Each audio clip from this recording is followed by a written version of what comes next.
So I know you attended Ascendio this year, and you're here at Leaky Con. And I'm curious, what brings you to these Harry Potter conventions? What makes you love them so much? I feel very connected to Harry Potter fandom, and partly in the most obvious way possible, which is that I really love Harry Potter and that story. Right. There's something about it that makes you want to talk about it and kind of never stop. Right. I mean, you never quite get to the bottom of it. It's also a chance for me to see other writers.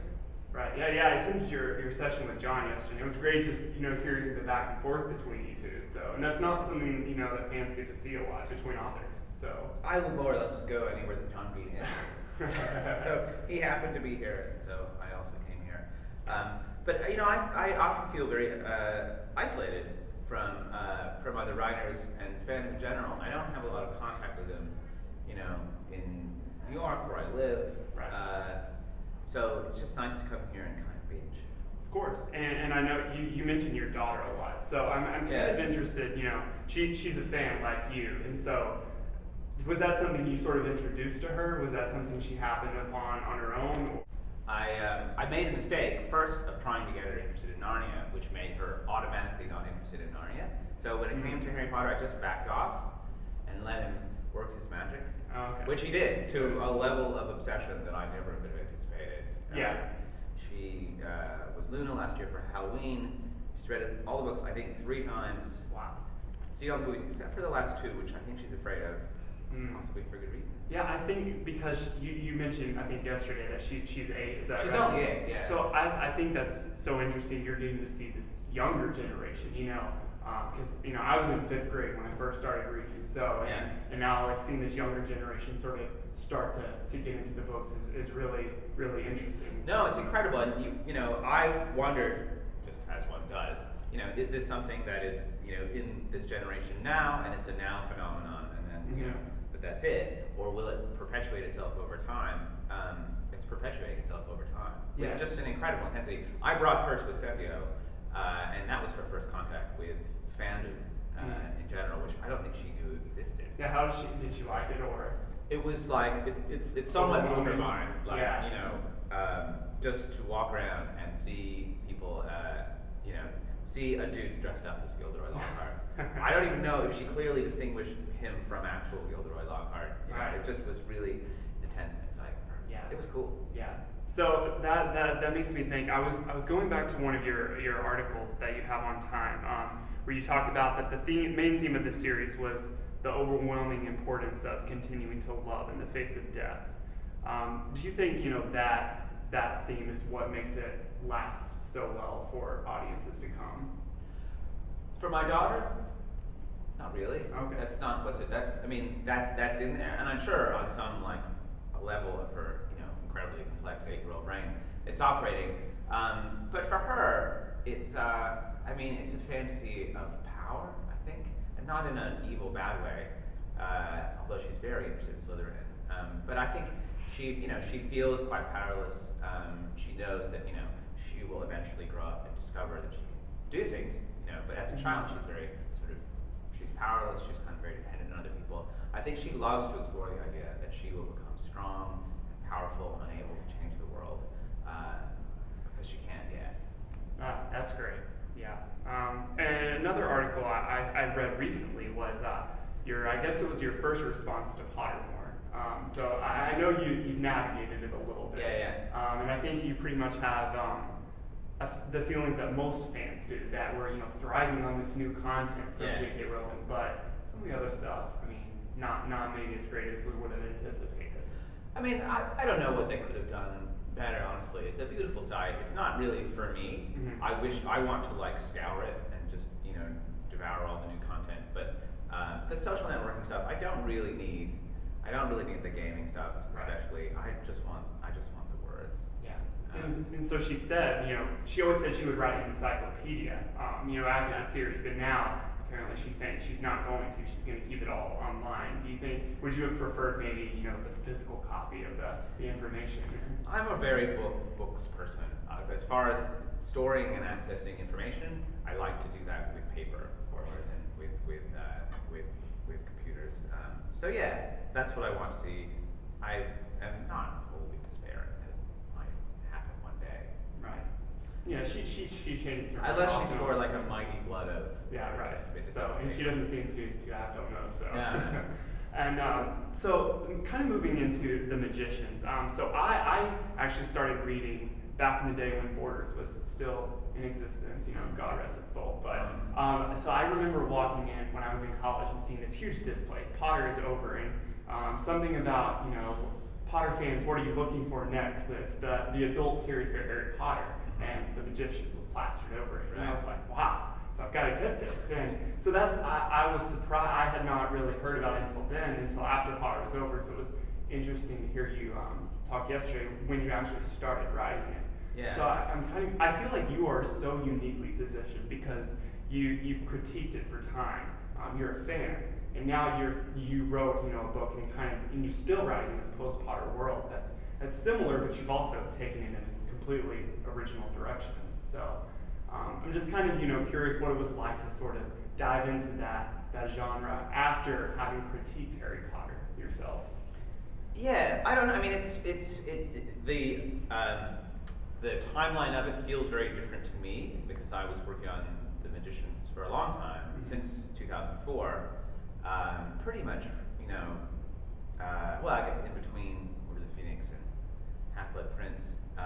So I've been kind of thinking about Harry in terms of fiction and writing this fiction, which I felt was responding to Harry Potter for a long time. I mean, then that's, you know, how I experienced the series, a lot of it, you know, and kind of in this weird, in my head and on my hard drive and nowhere else, dialogue with the books and with J.K. Rowling. It's weird because then it appears and it's just like, right, you know, this guy just decided to do this. But it's always been the way, in a very kind of fan-fictioning way. I'm far from alone in wanting to sort of respond to Harry with a fiction of my own. It's not really different from fan fiction, basically. You know, Harry sort of poses some ideas, and you want to speak back, and give your own spin on that. Yeah. So how did you feel? Like, I was at a you know, publisher's choice to sort of pitch it as the adult Harry Potter for adults, or, you know, how did you feel about that sort of marketing?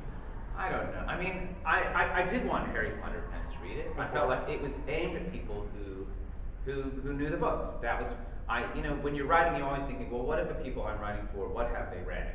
Mm-hmm. And I was thinking about writing for people who'd read Harry Potter and who'd read Narnia.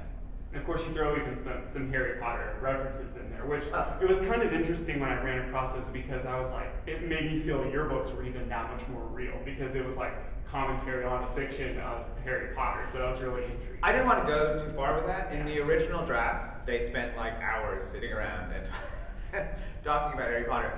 I wanted it to be like, my rule for myself was everything that exists in the real world should exist in this world. So we're going to have Xboxes, we're going to have sex, we're going to have drugs, we're going to have Harry Potter. And I figured people who went to a magic school would probably have read Harry Potter, and they would think about how their experiences were different from the books.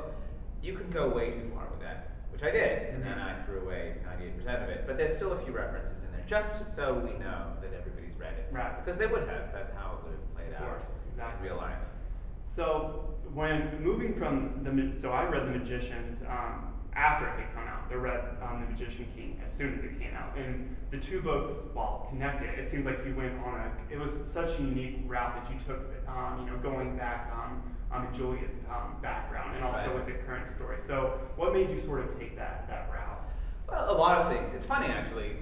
Julia began as like a weird riff on Dudley Dursley, which I have like a strange like feeling of sympathy for Dudley Dursley, which I know is wrong because he is a loud and bad person. Well, that's funny you mentioned it. So at MuggleNet, we started a new podcast called Alohomora, and we're rereading the whole entire Harry series. Right. So one of the first few episodes, we took a long time thinking about, you know, has Dudley, you know, met too much judgment? Have the Dursleys, have we kind of just always assumed them, you know, as like those first like bad guys, those first antagonists of Harry Potter? So I don't think, you know, taking a little sympathy to him is all that wrong. I started thinking about what it would feel like to be left behind, to know that Hogwarts was real and that you knew someone who got to go there, but you didn't get to go there yourself. And I kind of posited as a sort of thought experiment, what would that be like for me? It would be devastating, and it causes Julia to really run off the rails, become really depressed, she sort of can't get past it. And I really wanted to play out that idea, and then I experienced that we all have of being shut out, of being on the outside of something, and looking into it, being able to see it. You know, she knows magic is going on all around her, but she can't do it, or she can touch it. And it's very painful for her. I don't think they really went through that. I actually met Rowling, because I interviewed her for Time, and I put this to her. I did my little riff about the Dursleys, because I'm incredibly self-indulgent, and her response consisted of 2 words, "Oh, please," which I still remember. They're still sort of echoing in my head. "Oh, please." But, you know, I wanted to sort of play that out and see what that would feel like.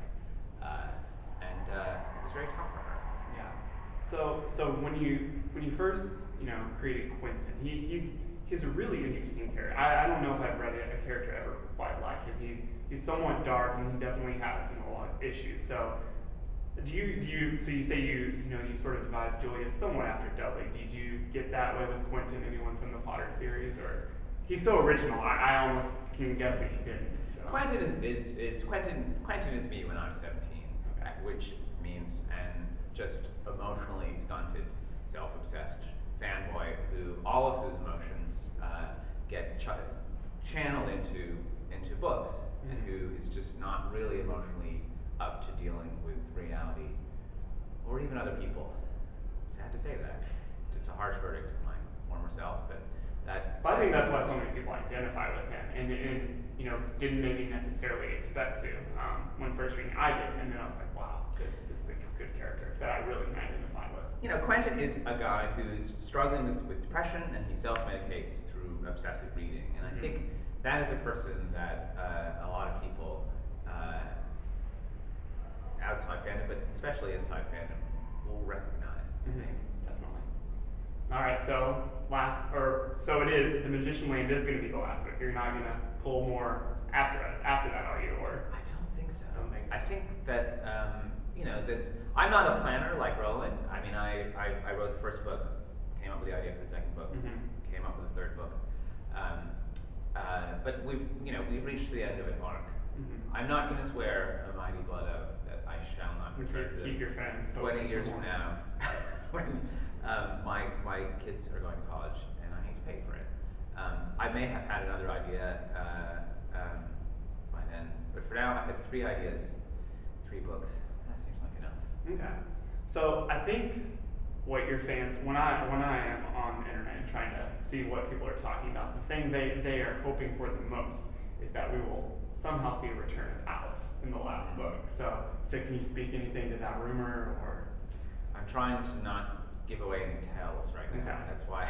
I feel like I would be doing a disservice if I didn't bring it up. I think it is generally the case when when an author wishes to kill a character, they will kill them all the way. Right. And if they don't kill them all the way, if they're still moving around, that's probably for a reason.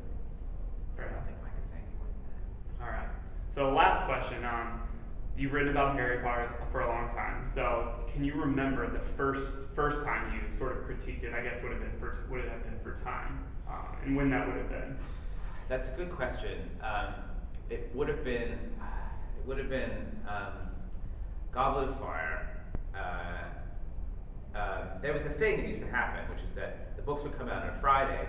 Time would go to press on a Saturday at 5 o'clock. So I would have to get in line for the book, buy it at midnight on Friday, not sleep. I would stay up all night, read the book in one sitting, and then write a review of it so it could get to press by 5 o'clock on Saturday. So, as you can imagine, I don't remember it very clearly. Very clearly. I remember, I did that with each book. And sometimes I came up with something that I was really proud of. More often, I felt like